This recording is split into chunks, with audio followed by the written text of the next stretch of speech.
Hello students, welcome to Near Study Point. हमने जो आपको पढ़ाया है थैलस ऑफ द ऑर्गेनाइजेशन में, जिसमें मैंने आपको एल्गी के बारे में बता रहे थे कि एल्गी की जो हैबिट है वो कैसी है, यूनिसेलुलर है या मल्टी सेलुलर है। तो मल्टी सेलुलर में हमने ये बताया था कि जो थैलस होता है या एल्गी की जो बॉडी होती है वो कितने प्रकार से होती है। तो जो छह प्रकार की जो मैंने उसकी बॉडी का स्ट्रक्चर बताया है वो मैंने पिछले लेक्चर्स में आपको बताया है, और उसी में छूटा हुआ जो पोर्शन था वो 7वें नंबर पे, इसका नाम है हेटेरोट्राइकस हैबिटेट। ठीक, यानी सॉरी हैबिट बोलते हैं इसको।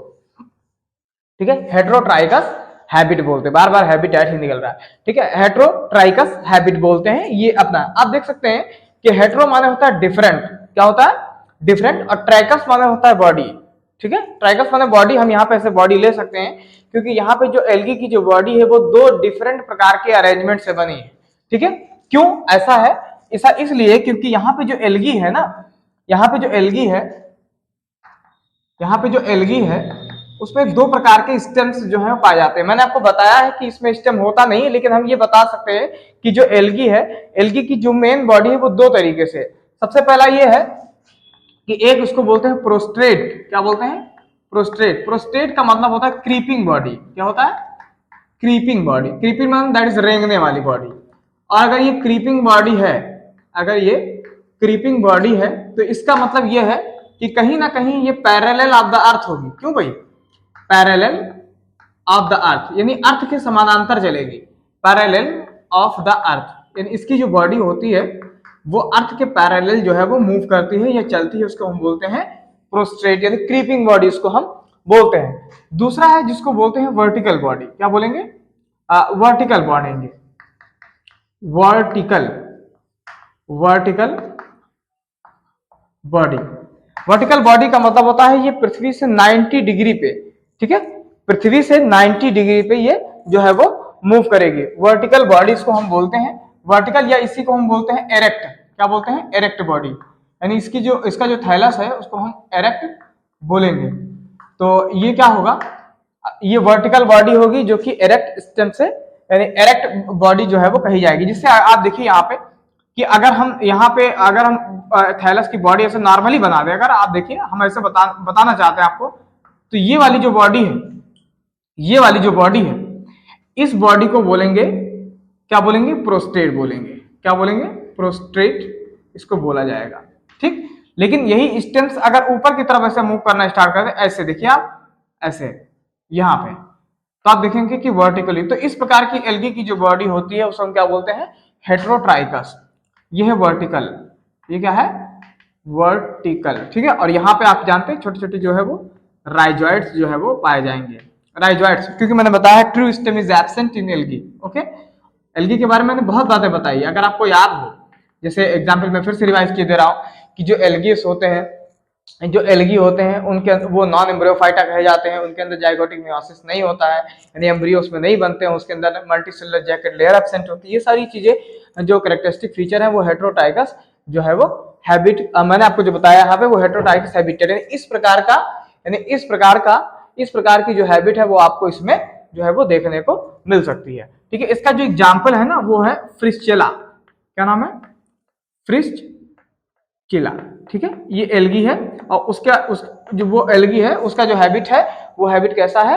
हेटेरोट्राइकस हैबिट है, कहलाता है इसको। 8वां देखिए एरेक्ट स्टेम, या ऐसे बोले, मैंने आपको बताया स्टेम, आप मेरा सेंस स्टेम से मत लीजिएगा, यहाँ पे एरेक्ट बॉडी की बात यहाँ पे की जाएगी। एरेक्ट बॉडी की बात की जाए तो एरेक्ट बॉडी का मीनिंग क्या होता है कि इसके अंदर जो थैलस होता है वो ग्रो इन वर्टिकल पोजीशन, जैसा कि मैंने आपको बताया है, यानी thallus grow in vertical position, बिल्कुल ऊपर वाली ही व्यवस्था है। Thallus grow in vertical position, यानी वर्टिकल पोजीशन में जो थैलस है वो क्या कर जाएगा? ग्रो कर जाएगा, वर्टिकल पोजीशन में इसको कहा जाएगा। ठीक, यानी जो बॉडी है वो कैसी है?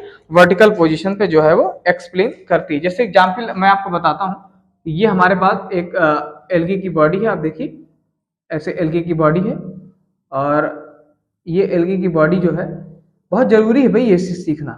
ठीक है, ये एल्गी की बॉडी है, इसमें आप जानते हैं किस प्रकार का डीएनए जो है वो, सॉरी डीएनए कह रहे, क्लोरोप्लास्ट जो है वो पाया जाता है। ठीक है, और यहाँ पे जो बॉडी है वो एरेक्ट स्टेम्स पे दिखाई देगी। एरेक्ट स्टेम्स आप देखिए, ऐसे समझिए आप, एरेक्ट स्टेम ये मतलब अर्थ के ऊपर, ठीक है, अर्थ के ऊपर ऐसे, ये जब हम ऊपर से देखेंगे तब ऐसी स्थिति जो है वो दिखाई देगी, यानी फ्रंट पोजीशन पे अपर रीजन्स पे अगर आप देखेंगे तो ही आपको ये जो है वो दिखाई देगी, ठीक है। तो ये वाला जो है इसे वर्टिकल बोलते हैं, क्या बोलेंगे, वर्टिकल पोजीशन जो है वो बोलेंगे। और वो ये वाली जो है इसकी मेन बॉडी है, ये वाला, ठीक है, ये मेन बॉडी है, ये इसकी मेन बॉडी है, अंडरस्टैंड, मेन बॉडी जो है वो कहलाती है। इसका जो एग्जाम्पल है उसका नाम है ड्रैपरनेल्डिया। क्या नाम है, एग्जाम्पल जो इसका है वो है ड्रैपरनेल्डिया,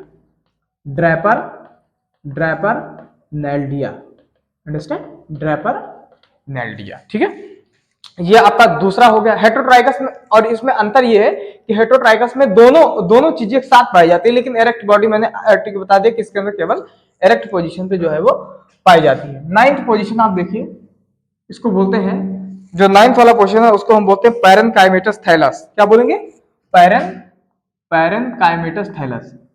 अब जैसा कि आप नाम से जानते होंगे कि पैरेनकाइमेटस थैलस किसे बोलते हैं, पैरेनकाइमेटस थैलस, पैरेनकाइमेटस थैलस, ठीक। पैरेनकाइमेटस थैलस आप देखिए, अगर आप देखिए पैरेनकाइमेटस तो आपने एक चीज पढ़ी होगी कि प्लांट बॉडी में टिश्यू पाई जाती है, इसको बोलते हैं पैरेनकाइमा। क्यों, ये जो है पैरेनकाइमा। तो यहाँ पे जो एल्गी का जो थैलस होगा वो जस्ट लाइक पैरेनकाइमल सेल्स की तरीके से होगा, ठीक है, यानी बिल्कुल एपियर्स एज, आप ऐसे समझिए कि एपियर्स एज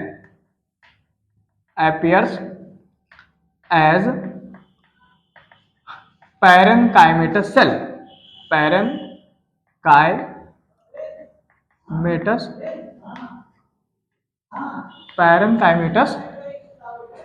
ठीक है, appear as पैरेनकाइमेटस सेल्स, ठीक है। देखिए जरा पैरेनकाइमेटस सेल्स, आप देखिए, ये देखिए पैरेनकाइमेटस सेल्स। अब देखिए पैरेनकाइमा की जो सेल्स होती हैं वो ऐसी सेल्स मैंने बनाया है अगर पैरेनकाइमेटा हेक्सागोनल हो तो, ठीक, अगर हेक्सागोनल हो तो ये इस प्रकार की जो सेल है वो आपको पैरेनकाइमा में सेल, बहुत इंपॉर्टेंट पैरेनकाइमा सेल्स है, ये ध्यान रखिए। पैरेनकाइमा सेल्स बिना आपको पढ़े काम चलाओ है नहीं, ठीक है। ये देखिए यहाँ पे, ये इस तरीके की जो सेल्स हैं वो आपको, मतलब इस प्रकार का थैलस ही होता है, इनकी बॉडी का जो थैलस होता है वो इस तरीके से होता है।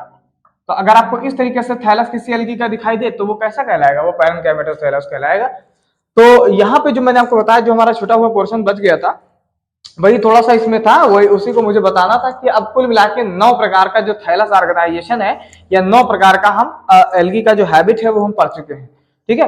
अब हमारा जो अगला पोर्शन है उसका नाम है classification of algae on the basis of colour, ठीक है। कलर के बेसिस पे अब हम एल्गी का जो है वो क्लासिफिकेशन जो है वो पढ़ते हैं, ठीक है।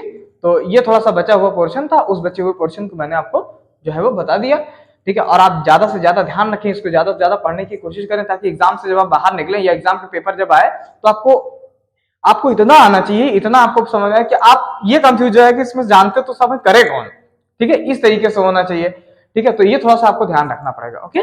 तो इसको आप रीड करिए, हम क्लासिफिकेशन ऑफ एल्गी जो है वो आपको नेक्स्ट वीडियो में बता रहे हैं, ओके। Thank you.